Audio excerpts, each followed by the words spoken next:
no? Eto ho, naku po, lalo kayong hahanga sa Pangulo natin. Payag si PBB. Wait lang. Lalo kayong hahanga sa ating Pangulong Bongbong Marcos, mga bossing. Bakit po? Ayan o, basahin nyo na lang po yan. Agenda. Payag si PBBM ipa-disclose ang kanyang bank account.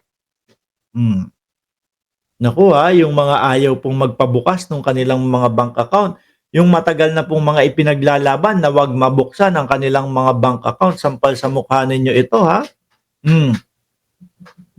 Di ba? Sampalo sa mukha ninyo ito. Kasi simple lang naman po, hindi lang naman po mamamayang Pilipino ang naniniwala sa ganitong paniniwala. Na kapag ikaw walang tinatago at legal naman yung prosesong gagawin, ipapakita mo yan. Di ba? Speaking of walang itinatago, ito pinakasimple ho, mga bossing. Naalala nyo yung sa Senado? Si Pulong Duterte at Trillanes. Ano sabi ni Pulong? Ano sabi ni Trillanes? Ito, pahiya mo ko, pakita mo sa mamamayang Pilipino. Yung tattoo ng triad ninyo sa likod mo, meron kang tattoo nun.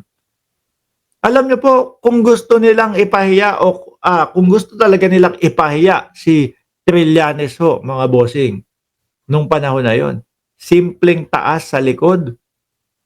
Simpleng taas nung damit ni Pulong sa likod, tapos walang tattoo doon o wala yung pinaka-triad na sinasabi ni Trillanes doon. Ginawa ho nila yan. Itinaas ni Pulong yung damit niya. Pero ano po ang ginawa? Wala.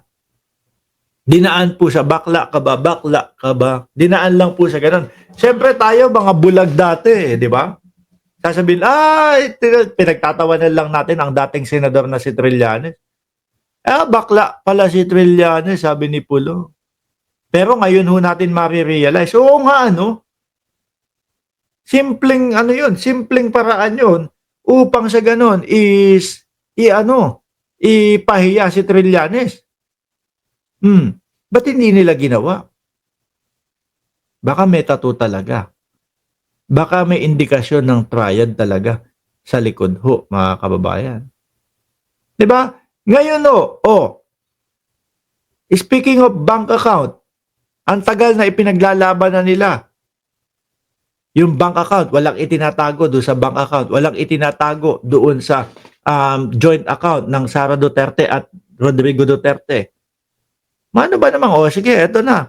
Since kayo, atat na makita itong mga bank accounts ko, ayan, papakita ko na. Diba? Pero hindi nila magawa-gawa. Meron po silang ginawa, no? Pagmamalaki ni Panelo. Ito po ang bank account ng dating Pangulo. Ito po yung account na yun. Tapos pinakita lang kung magkano yung remaining balance. Kung magkano lang yung laman. Pero ang gusto pong malaman, mga boss, chief, amo, sir, ng dating senador po na si Antonio Trillanes is kung ano yung mga naging andar o naging pasok at labas ng pera doon sa account na yun. Hindi po nila pinakita yung bank account. Di ba? Hindi po nila pinakita yung pinaka-statement po. Kung, eto, may pumasok na 2 bilyon. Eto, may lumabas. Isa din po yan. Kung si Pulong nagtaas ng damit, ipinakita, wala akong tato. Malamang po, wala ng Pilipinong naniniwala lalo kay Trillanes.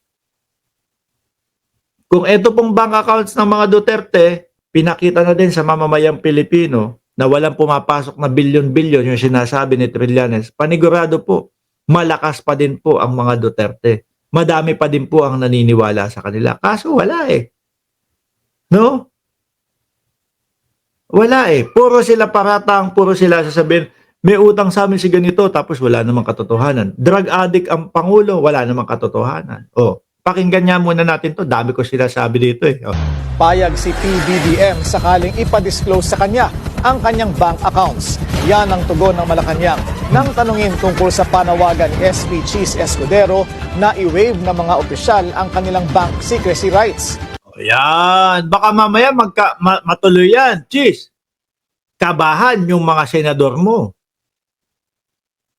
Di ba? Kaya sinagot agad kayo, oh. Payag si PBBM. Baka magkabukasan, Chis. Yung mga senador mo ang umalma. Di ba? Sabi ni Romy Escalera Brothers, ano mga DDS, ngayon yung sabihin nagnanakaw si Corrupt, si PBBM. Ayon kay Escudero, nagagamit na kasi ang mga confidentiality law para itago ang mga kayamanan. Ang Pangulo po ay sang-ayon po at dapat lamang po nating ipatupad itong accountability and transparency sa gobyerno. So, hindi po tayo magkakaroon ng negatibong sagot mula sa Pangulo.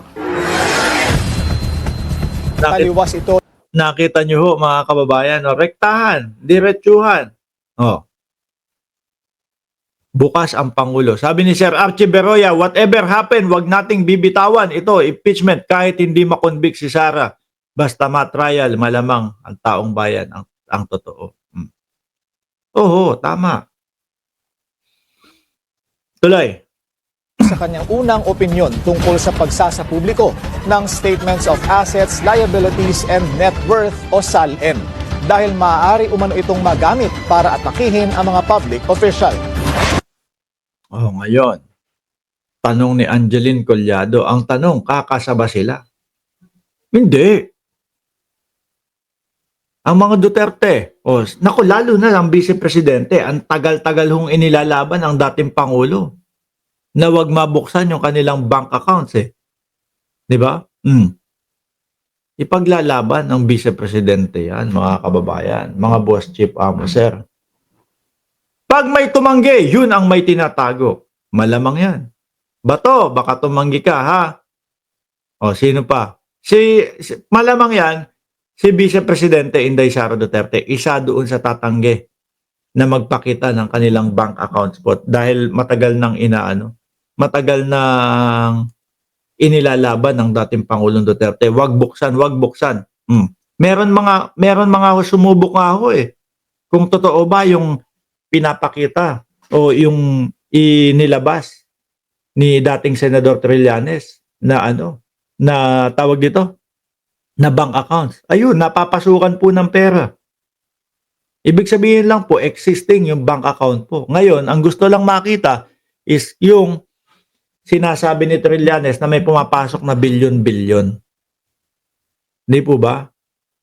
Yung may pumapasok na bilyon-bilyon. Ang sabi naman po, nung kampo ng dating Pangulong Duterte, kasama si Panelo, nilive pa nga ni Panelo ito sa kanyang sa kanyang TikTok kakasuhan po ba natin si Trillanes, dating Pangulo? Oo, kakasuhan natin yan. Hanggang ngayon wala hong kaso na isinampa. Nahuli, na aresto, nakulong, nakapiit na ang dating Pangulo doon sa ICC. Hanggang ngayon wala pa din pong kaso. Ba't wala hong kaso? Pag kinasuhan nila, sasabihin ng korte, sige, kinasuhan nyo ng libel tong tao na to. Ngayon, sabihin nyo sa akin, kinasuhan nyo yung ng libel itong tao na to. Ngayon, tignan natin yung sinasabi niya kung totoo ba o hindi. Kapag hindi totoo at walang nakitang pruweba, kulong tong si Trillanes. Di ba? Kulong tong si Trillanes. Pero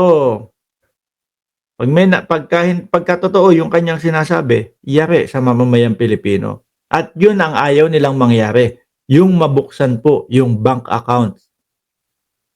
Na lalo na yung joint account ni Roque at ni A.R. de la Cerda. Ano ba yun? Sandali, mali. Bakit?